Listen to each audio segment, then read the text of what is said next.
if you want to tell us a little bit about why First Community Federal Credit Union decided that our water was such an important topic for the community.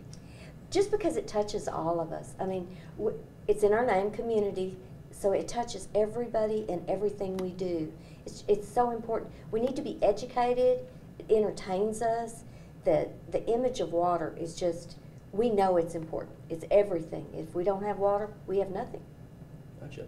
Now, you were saying you'd spoken with certain members of the community, you know, in the course of your work, and what were some of the issues that you all discussed as far as relating to water? Some of the concerns about having it, or having a lack of rain, or what's better when we have enough?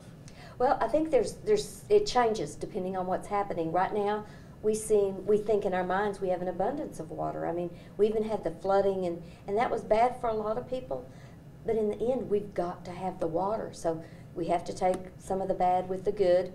If there's a drought, I live on a ranch, so I'm hypersensitive to water, what's going on. And so we need to pay attention. It affects every one of us, whether it's a drink of water, whether it's going to a swimming pool, we want to go out and play or fish or whatever on the lakes. It's our life-sustaining thing around the community, and everybody's got a different opinion. We all seem to be a little happier, though, when we've got water, because we know it brings us good things. It brings us just the simple thing of good green grass in the front yard. And there's a sort of a balance to be achieved, right? Like you said, we've had the flooding. We also, when we had high rains, we had the concern about the animals, the parvo outbreak that was caused by certain elements being washed up in the soil. But then we also have the broader concerns about a lack of water. You were talking about animals ending up with fleas when there wasn't rain to suppress them, or what was the foundation issue? Oh, well, a foundation, what I had understood, we'd heard people that were having problems with their home foundations, and if it gets too dry, the soil starts cracking, and so the cement starts cracking underneath, and doors start not hanging correctly in the house. It's just a real sensitive balance to get everything in gear. And obviously, like you said, we've had a good bit of rain. We have decent levels in our reservoirs right now. The city is pursuing a new water reclamation project, and still considering a few other options that were part of that whole process. But it all ultimately depends on rainfall. And I understand that First Community has rain gauges. Why don't you tell us about those? Yes, we've got some rain gauges. They'll show 4 inches, which normally in San Angelo is enough. But we were lucky. I have this same rain gauge at my house, and I can't tell you how many times we had to dump it with this last rain.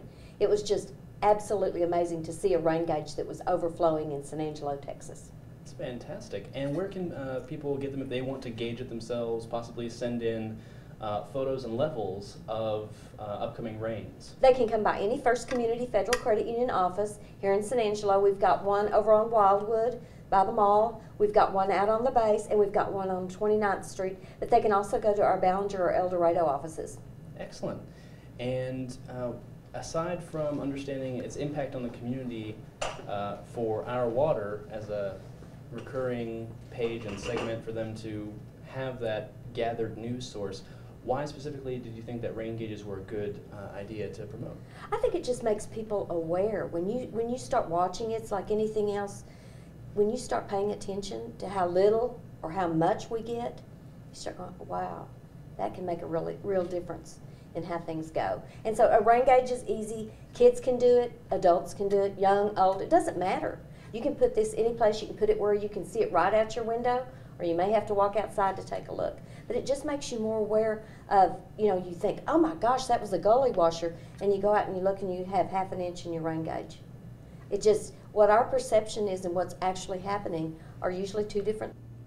For more stories on the water resources of the Concho Valley, visit the Our Water page on Concho Valley Homepage, and tune in to KLST and KSAN News for the Our Water segment every Wednesday. And don't forget to swing by First Community Federal Credit Union for your rain gauge.